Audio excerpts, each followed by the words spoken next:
y'all? Thanks for stopping by the obviously authentic channel. My name's Leah, that's spelled L-E-A and not L-E-A-H. And we're going to be talking about episode 2 of Real Housewives of Beverly Hills. Side note, y'all, I didn't take any notes. I am packing. I leave tomorrow. I got to make sure I go to bed on time because I got to get on the road to get to the airport on time. I'm leaving early. It's just a lot. This is the first flight I've taken since all it is, and I forgot how hard it is to pack for me. Like, I realize I'm an overpacker, and it's weird because it's like I'm trying to be like, I tried to lessen how much I packed and I still overpacked. I had to go buy a brand new duffel bag. So it is what it is. But we're going to be talking about episode 2 of Real Housewives of Beverly Hills.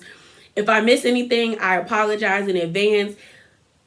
I know somebody gonna let me know in the comments if I do. So let's get into it. So it opens up and we see I'm gonna just, you know what? We're not even gonna do it that way. I'm just go by different scenes. So Garcelle and Kyle meet up, which I think was needed because the shade from Garcelle was kind of like, girl, if she not shading you back, it's not fun.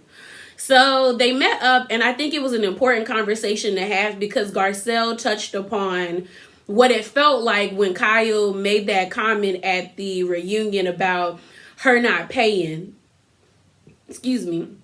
About her not paying the charity. And she put emphasis on, like, because I'm black, that kind of hit me. Like, it didn't make me feel good. And it's totally understandable because she was like, she gave the analogy about how, like, she was at a restaurant. People were like, everybody was getting served around her except her. And then when she got served and it was time for her to leave, she didn't know if she should tip because she was like, if I don't tip, they're going to say black people don't tip. But the service was crappy. If I was her, I wouldn't have tipped because you're not going to give me shitty service and then expect a tip. No, you're not getting a tip from Leah. You're not getting a tip from Leah. You're not. I'm not giving you a tip if your service is trash. Especially if I know you're doing it because you're being racist. I'm not giving you a tip. But, so Kyle was kind of taken aback. Like, that's not where I was coming from. And I don't really think that's where Kyle was coming from. Like, I saw a comment on Twitter that made me laugh where it was like, Kyle outed her sister being an alcoholic. And she been putting all her family drama on here. So I don't think that was it. She was just trying to be shady because she felt some type of way about you not like receiving her the way she wanted you to receive her. Because I could tell Kyle felt her feelings were hurt when she was like, she really wanted to get to know Garcelle and they weren't connecting. So she threw that jab at her at the reunion as a way to get at her. But this conversation went way better than the one with Lisa Rinna. So Kyle and Garcelle seem to be on a way better, like they're forming a friendship and they seem to be on a way better, like, road, I'll say. So then we get to Crystal. It was cool. Crystal, shed light on her husband's accomplishments. He did direct Lion King. He helped direct Lion King. He also did, like I said in my last video about Stuart Little, The Forbidden Kingdom, which had, like, I think she said Jackie Chan and Jet Li in it, which I kind of like The Forbidden Kingdom, but it was okay. And like I said, I love that he helped animate The Great Mouse Detective. That's like one of my favorite Disney movies. So she was talking. We end up meeting Lucy. I like her. I think she's like her nanny / housekeeper. I like her. She's spicy. I like that lady. Like when they showed a flashback of them like in her closet. She was like, "What do you think about this dress?" And Lucy was like, "That's ugly." I was like, "Lucy." And then like she brought in a package and she was cutting it and she was like, "What is this?" And Crystal was like, "Oh, shoes." And she was like, "How many?" She was like, "You only got 2 feet. How many pairs of shoes you need?" I was like, "Oh, I like her." We also end up meeting Crystal's brother, who is a Chinese pop star, which I think is cool. Like, I would love for like a reality show that showcases like Korean, Thai, Japanese, and Chinese pop stars that like they're famous in like Korea, like they're famous like in their country, but then they come to America and they just live a regular life. I think that would be like such a cool a cool concept. Like, if that ever pops up, just know you heard it first on the obviously authentic channel, because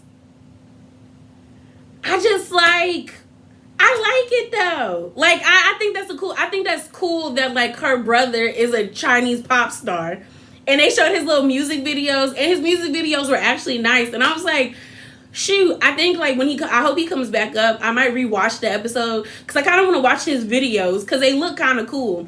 So she says she doesn't like to boast about her accomplishments, but her man's accomplishments, which I think is stupid, because yes, you should boast about your significant other's accomplishment, but like, what have you accomplished, Crystal?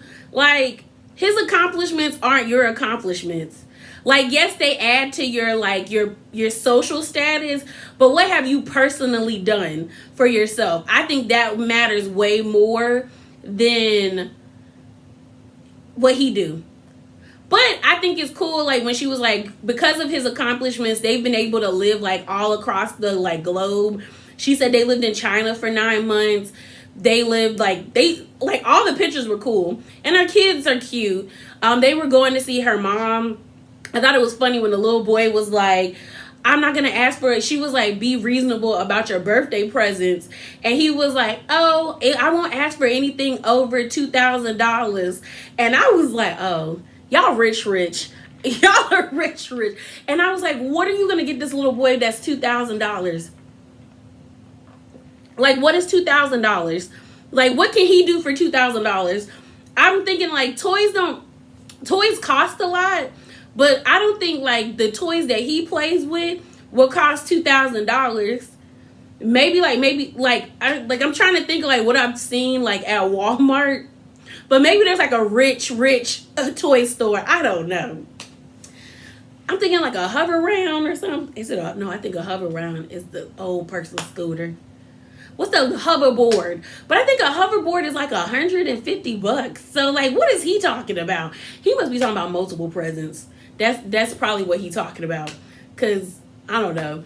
So then we see Sutton meeting up with Erica. I finally got a picture of that outfit. I'm going to fade it in. But it was an interesting conversation. I think it's cute that Sutton is always bringing gifts.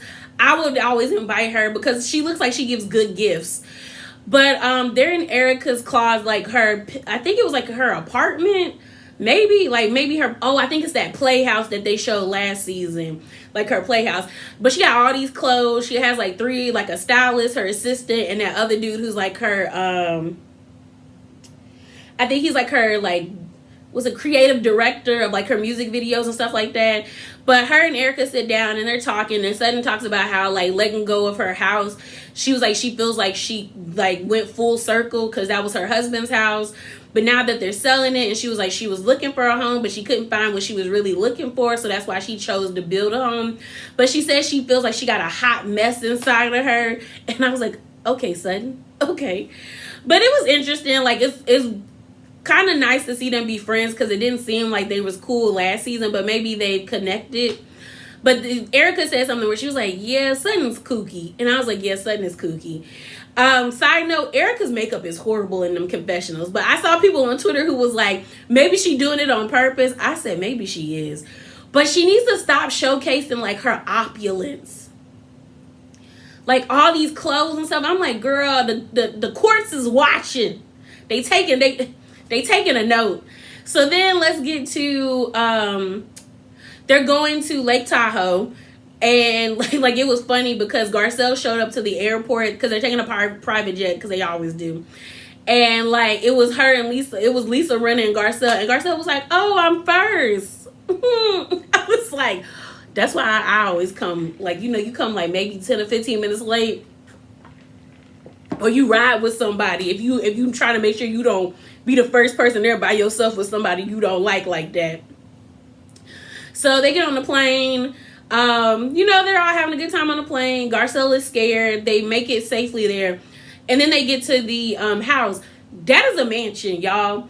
I think I took pictures. I need to see what that thing said. Let me.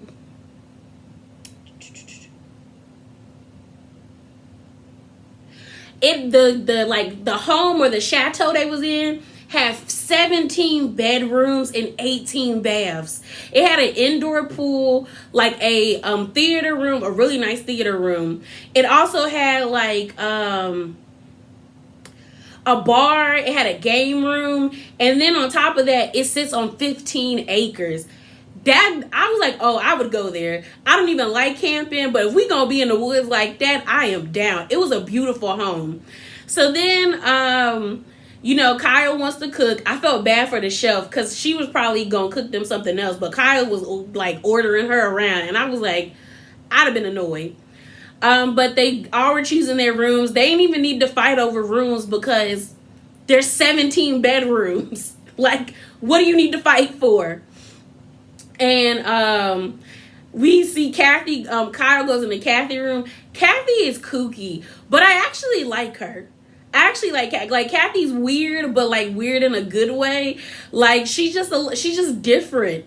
It was funny because she was talking about having a fan in her room, and I'm the same way. Like, it has to be cold in my room to go to sleep. I don't really care about the noise. But she said the humming of the fan soothes her, which I understand because it's kind of like white noise. But she was like, she couldn't plug it. She was like, my fan's not turning on. But she didn't plug it in. Kyle plugged it in for her. And I was like, Kathy off. But I like Kathy. I didn't know how I was going to feel about her being a new addition to the cast. But so far, I really like her vibe. So Kyle ends up making like salmon, pasta, and like, you know, cheese plates, salami, and all that stuff. It looked nice. She ended up burning it, but everyone seemed to really like the food and things of that nature. Then they ended up playing 2 Truths and a Lie. So, who went first? Crystal went first. Crystal says she worked as an escort. She got asked to be a madam, and I think she was like, she got arrested. And everybody was like kind of taken back. And then she explained, she was like, she got arrested was her lie because she worked at a call center, but she wasn't like an escort. And then I guess someone did ask her to be a madam, but she was 18 when she was working at the call center. So it's probably like a sex phone line or something. So then we get to Sutton. Sutton was like, she was a barista at Starbucks. She was a virgin when she got married, and she stole something. And everybody just assumed she was a barista. Like, the lie was she was a barista at Starbucks. But she was like, no. And it turns out she was a barista at Starbucks. And I guess she stole something. And then she was like, y'all, I wasn't a virgin when I got married. Which I was like, that's funny. And then Kathy went, but all the things that Kathy said was the truth. Like, Kathy, I don't even think Kathy cared. Because she said she was a dental assistant, which she was. She was a hairdresser, which she was for kids. And then she was a receptionist at, like, some really nice, fancy hotel. And she was. And everybody was like, girl, all of those are true. And Kathy just started laughing. And I was like, Kathy, are you drunk?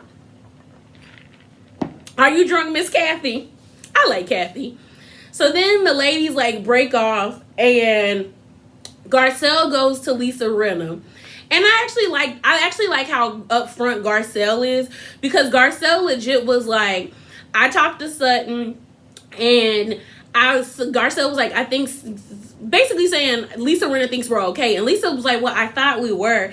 And then Garcelle was like, no, like, you were a crappy friend to Denise, and you were a crappy fan to me. And she was like, I saw a side of you that I did not like. That scared me because I've never seen that in you. And then, and I think Garcelle is over Lisa, because even when they were doing the 2 Truths and a Lie, Lisa was trying to act like she couldn't lie. And then Garcelle was like, you're an actress. You can lie. I was like, thank you, ma'am. But basically, Garcelle was just upfront. She was like, it's going to take some time for me to trust you because I would never come for you that way. And then Lisa was like, I can't promise you I won't come for you that way. And I was kind of like, Lisa, sometimes I can't tell if Lisa is like in character or if this is really Lisa Rinna. Because I'm like, the fact that you can't just be like, yo, I would never cross you that way. But then in her talking head or her confessional, she was like, I like this type, like this. I like Garcelle being honest and open with me. And like, she was like, don't run away. Don't send cease and desist, because that's what, I was going to say Doreen. That's what not Dorinda, that's Real Housewives of New York.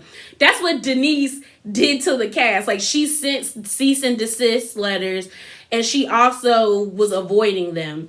But my thing about it is like, it's always like that saying that I always see retweeted on Twitter, where it was like, honesty without, I guess, care is abusive.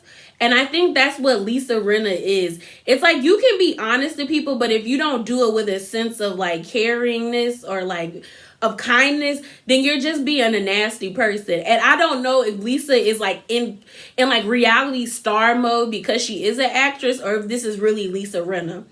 But they had a good conversation. Although I was mad that Lisa had her shoes on in her bed. Like, you don't put your shoes, like she was like crisscross applesauce in bed with her house shoes on. No, I don't care how clean that place is. Then downstairs, it's Kyle, Crystal, and Sutton. So, y'all know I like Sutton, but Sutton got on my nerves because the white fragility came out. So Kyle was explaining to them about her thing with Garcelle. And Sutton was taking up for Garcelle when she was like, if you're being real with her and you don't call her out, then she's a good person. Like, she's good. But then Kyle was like, well, what you did, like, she was like, well, you're not explaining everything. And then they were explaining it. And then Crystal speaks up as a person of color. And she's like, as a person of color, being like, because I'm not white, she was just kind of like, when certain people say things, it hits you harder. Because Kyle ended up explaining them about like what it's like being black and how her comments hit. But then Sutton got really defensive out of the blue. And it was just like, I don't know if she was afraid of where the conversation was going, or if she just felt like that's not where Kyle was coming from. So why are you bringing race into it? But I think this is what happens when you intermingle like different races. I have friends that are white, and we've had conversations where I've been like saying that is hurtful, and them being like, oh, for real? And us having like real good dialogue. So I'm hoping Sutton can be open, but based off of her apology, I can tell that maybe she put her foot in her mouth. But I am appreciative to her apology, and I'll like read her apology. So basically she was like, despite Crystal and my strained relationship at that time, it was disrespectful to interrupt her and not listen to her express her truth. My life is blessed by the diversity of my relationships, and I am committed to becoming a better listener to understand the painful realities experienced by people of color.